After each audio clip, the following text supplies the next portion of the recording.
Cẩn thận nhé, trơn lắm. Trơn lắm.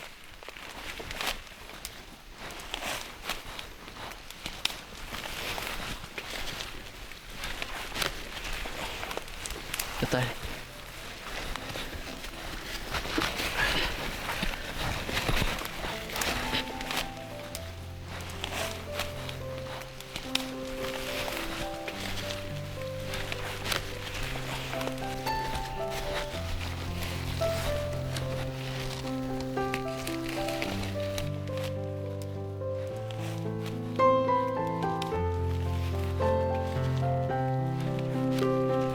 Cho con dao ở bên Rút cả ra à?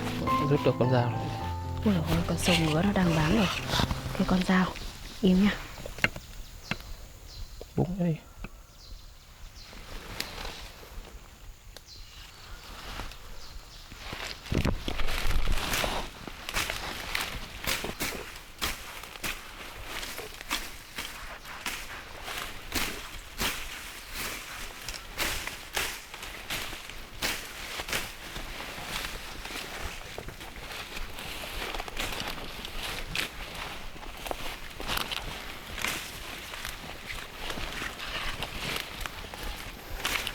Chạy chỗ này đi. Ok. Này khá bằng phẳng đấy.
Tìm với chồng cái xẻng để chồng dọn cái này này chứ. Ok.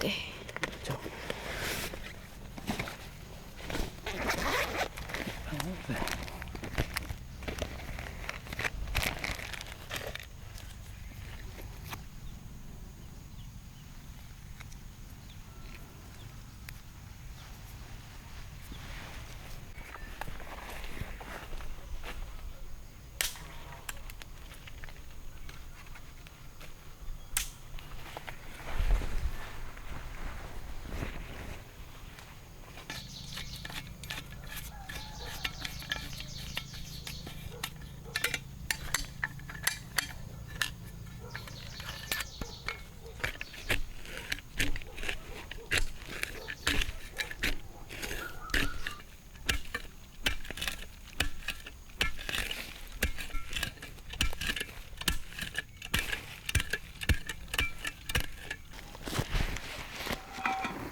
Sang ngoài kia.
xoay đầu kia. Xoay đầu kia.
Khô rồi.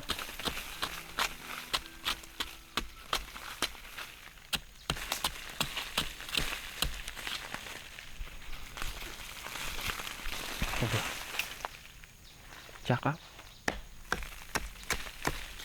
Đây là nhà của những con mối, nhưng mà cây vẫn chắc lắm.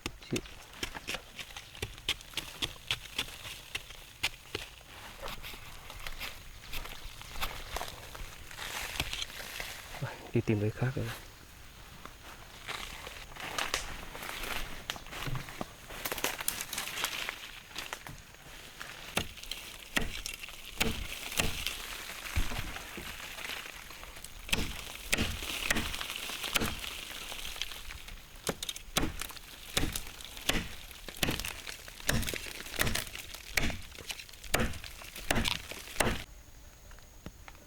Cây này nó có nhiều con kiến này lắm, này gọi kiến xoan, đốt rất là đau, nên là thôi mình sẽ bỏ cây này như vậy nhé, đi tìm cái khác đi.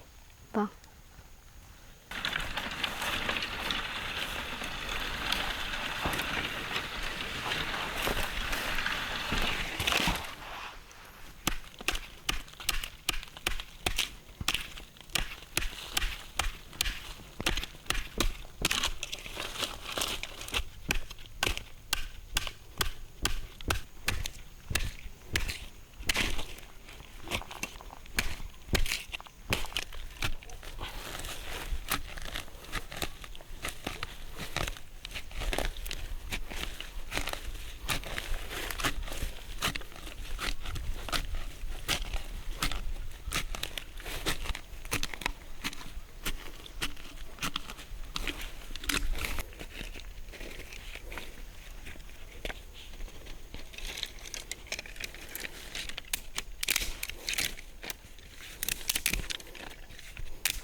Mùa đông đi có lửa này thì thích nhỉ. Mùa nào chẳng có lửa, sợ trời mưa này.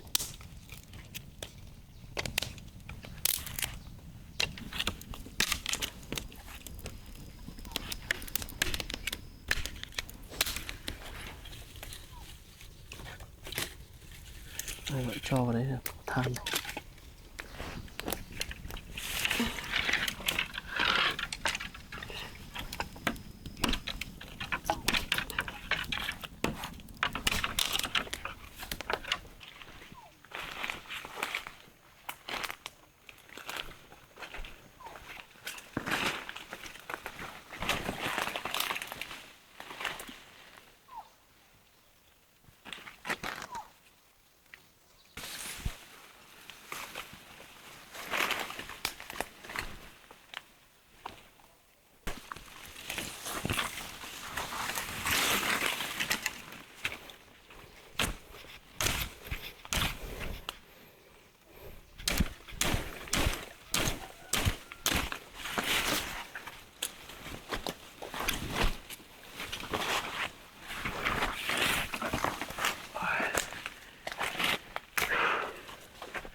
cầm trong ấy gậy cái này.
Wow.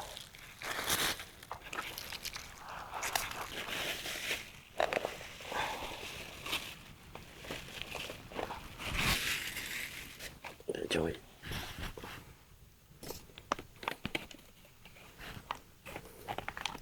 Sườn lạc nhỉ? Sườn ngon đấy.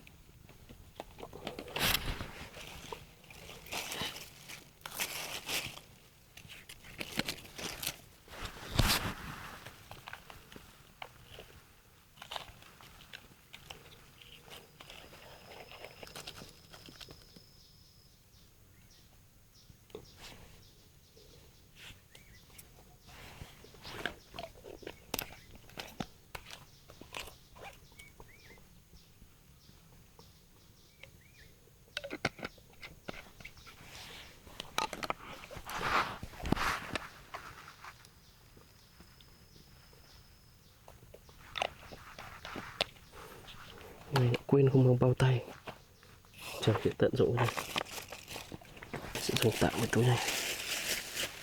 Nhiều muối gia vị cũng thấy thơm nhỉ? Đói rồi.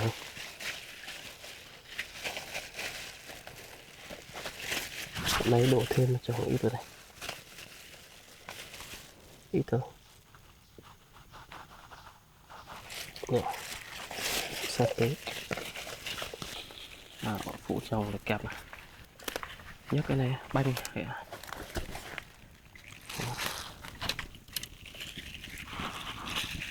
Nó kẹt xuống. Cái này Cái dây buộc, gì nhỉ? cái dây buộc này.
Đừng bỏ ra vội nhưng kẹp tay chồng đấy.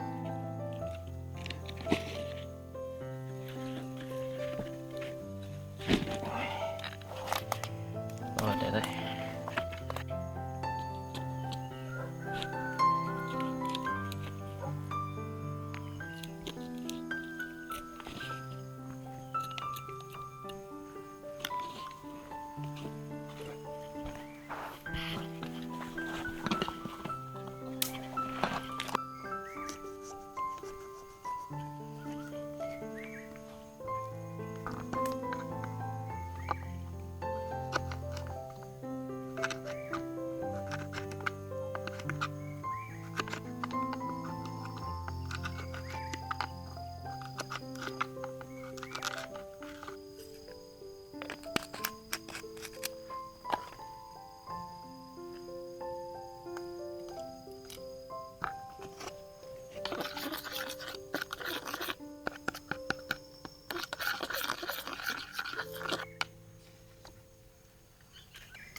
Chưa ăn rồi. Đói lắm rồi.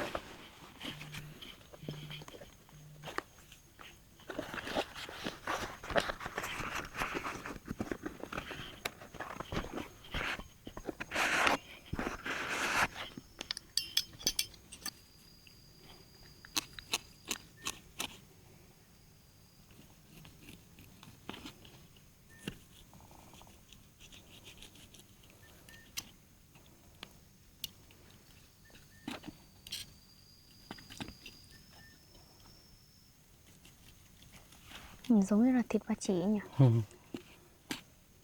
Sườn dày. Bạn đấy. Ăn tự nhiên đấy. Đây, miếng đằng này ngon này. Chồng ăn đi.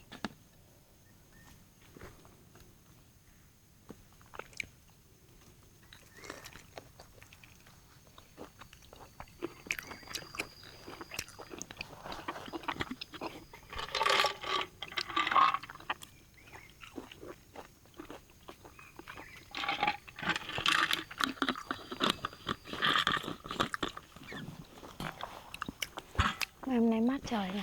Chắc là dùng Trong quả. cây này có nắng nó cũng không nắng mấy đâu.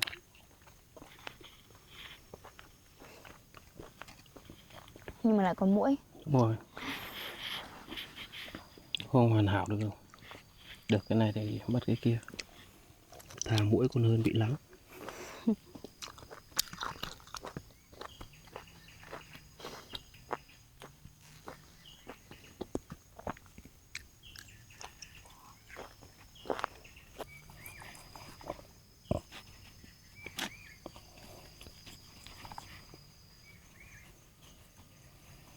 Tặng vợ.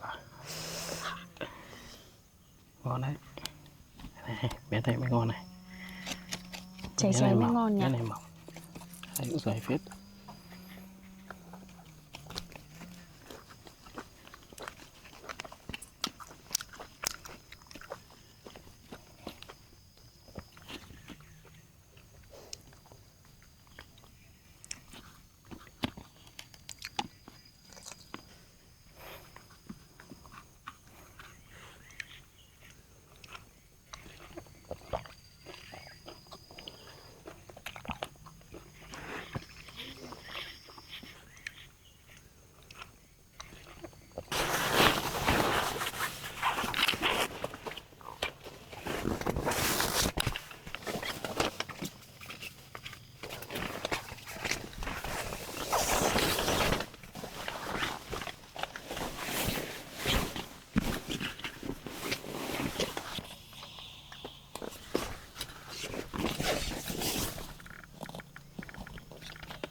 ngon không vậy?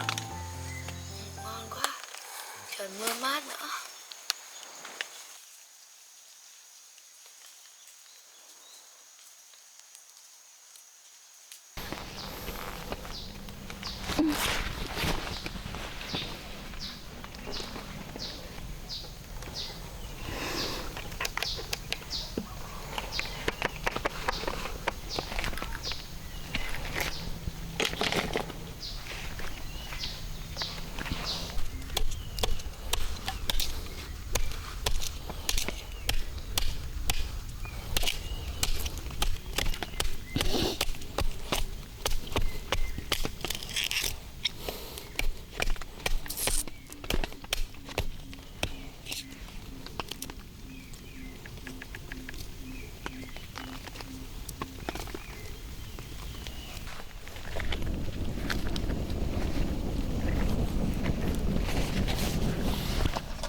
Ăn hết rồi.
Mưa rất lều rồi ạ.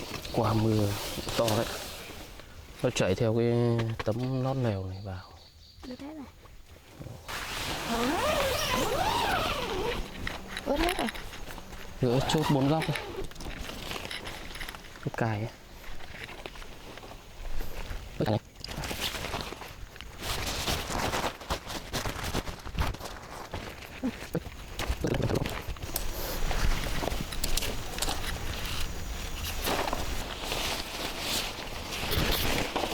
Cho cái vàng này.